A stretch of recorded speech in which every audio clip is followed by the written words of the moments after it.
You're currently sabotaging your own future because your body is functioning perfectly. Sounds unbelievable, right?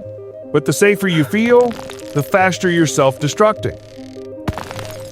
You think that when you're lying on the couch and endlessly scrolling through short videos, you're just being lazy or undisciplined. But it's not that simple. Your brain is a masterpiece of survival. Your body sees ambition as a threat to your energy reserves and your comfort zone as a safe shelter. You're stuck in a cycle of self-sabotage because your instincts prioritize survival over living a fulfilling life. In the next 11 minutes, we'll reveal why 46% of Gen Z and millennials feel permanently stressed, and how this stress triggers a survival lock that keeps you trapped. We're going to give you the tools to override your instincts, stop just surviving, and start living a full life. But first, here's a question. Why does change feel so painfully difficult? To understand why change feels painful, you need to stop blaming willpower and start focusing on your energy bill. Your brain, the most complex structure in the universe, is a biological miser. Its primary directive isn't make you happy or get fit. It's survive until tomorrow without running out of fuel. Picture this. Every decision you make is a journey through vast terrain. When you try something new, like learning a language, hitting the gym for the first time, or cooking instead of ordering food, you enter the wilderness. This isn't a relaxing hike. It's a dense, exhausting jungle. There are no clear paths. To move forward, you hack through vines, step through thick mud, and face unknown obstacles. This demands a huge amount of glucose, oxygen, and focus. Your brain hates the wilderness. It sees this effort as a threat, yelling, "Stop! We're wasting energy! Go back to safety!" To conserve fuel, your brain builds a shortcut. It creates the highway. Every time you repeat an action, checking your phone when bored, grabbing the vape when stressed, you create a routine. A routine is simply something you do repeatedly, but it requires conscious effort. If you repeat that action enough times, your brain starts building a habit. Habits are different from routines because they become automatic, effortless, and deeply ingrained in your brain's neural pathways. It's like your brain paves over the wilderness and transforms it into a superhighway. On this highway, energy use is minimal. It's automatic and efficient. This is why you drive to work without remembering the trip or lose time mindlessly scrolling. The brain prioritizes comfort and ease, choosing the path of least resistance. But here's the catch. The brain doesn't care where the highway leads. It only cares that it's smooth.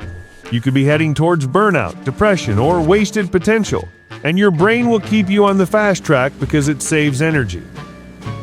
So, if your brain's driving, who's holding the map? You don't take the highway because you want to. You take it because the cockpit of your mind is run by two pilots who are constantly fighting for the steering wheel. Meet the architect and the blob. The architect is your conscious self. It lives in the front of your brain, the prefrontal cortex. It is smart, logical, and visionary. It holds the blueprints for your future. It knows you need to exercise. It recognizes that 30% of Gen Z and millennials prioritize health more than previous generations, and it wants to join them. The architect is the master of routine. It is the one who sets the alarm for 6 a.m. It is the one who buys the journal. It is willing to enter the wilderness and force you through a difficult routine because it sees the bigger picture. But the architect has a fatal weakness. It has a terrible battery life. Thinking is expensive. Maintaining a conscious routine creates heat. The architect overheats easily. It cannot drive the car 24/7. It needs to sleep. It needs to recharge. And the moment the architect closes its eyes, the blob wakes up. The blob is your autopilot. It lives in the primitive part of your brain, the basal ganglia. Think of the Blob as an emotional, impulsive toddler. It has no concept of the future. It doesn't know what a career or cholesterol is. The Blob is the master of habit. It only understands two simple lines of code. 1, I see a trigger. 2, I want a reward. The Blob hates the wilderness. It hates the effort of a new routine. It hates pain. It only wants to stay on the highway where it is safe and warm. It constantly scans your world for comfort. It sees the phone? Scroll. It feels stress? Vape. It smells sugar? Eat. It seeks immediate relief. This is why bad habits are so incredibly sticky. Before we keep going, subscribe. Your Blob will hate it, but future you won't.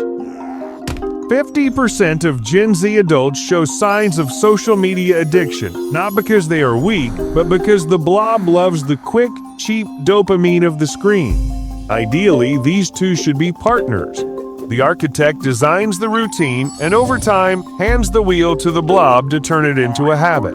This is how 71% of Gen Z successfully exercise. They have trained their Blob to actually like the gym. The routine became a habit, and the struggle disappeared. But we don't live in an ideal world. We live in a world designed to break us. Your brain evolved to handle occasional threats like a lion in the bushes. But today, the lion is everywhere. It is the constant notification pings, the infinite scroll of better lives on Instagram, and the pressure to be perfect 24/7. And remember that crazy number from the start? Yep. 46% of Gen Z and millennials live with persistent background anxiety every single day. When you are stressed by this modern noise, your brain declares a state of emergency. It perceives it as a physical threat. To survive, the brain makes a ruthless calculation. Thinking is too slow. Reacting is fast.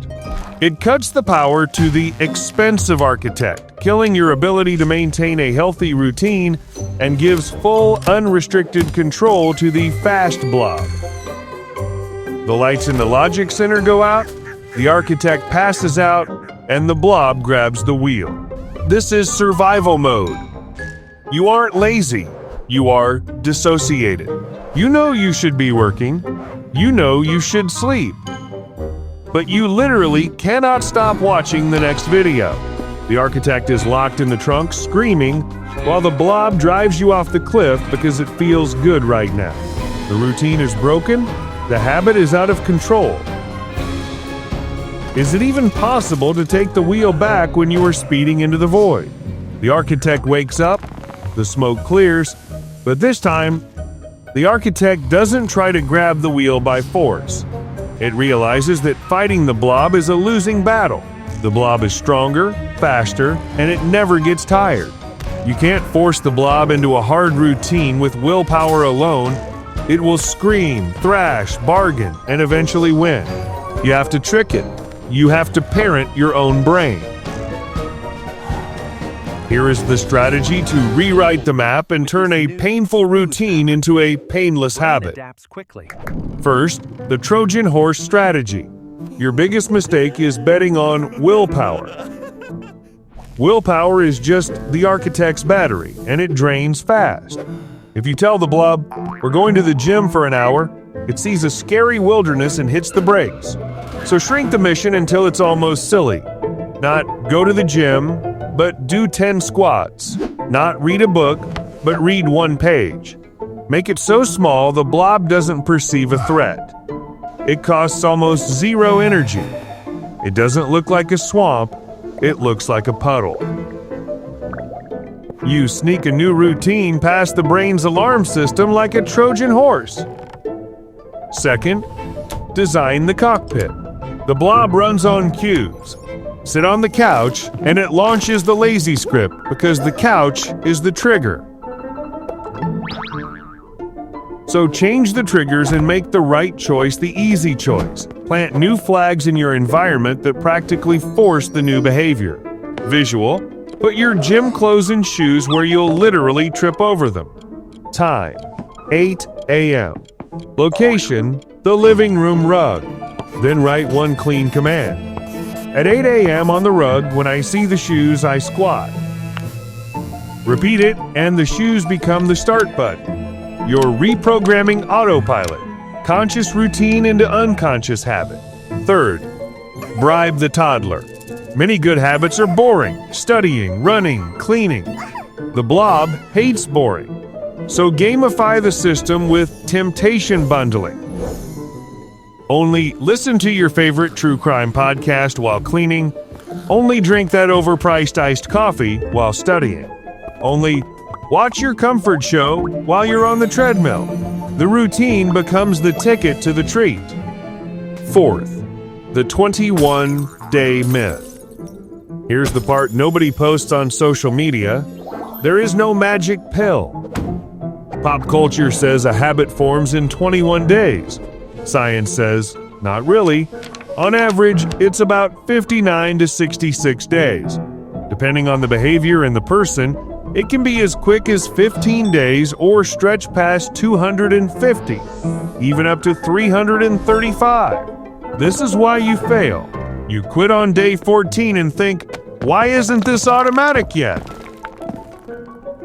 Because the concrete hasn't cured. You're still in the routine phase, and the wilderness is still trying to grow back. For a while, the architect has to show up every day and walk the blob to the start line.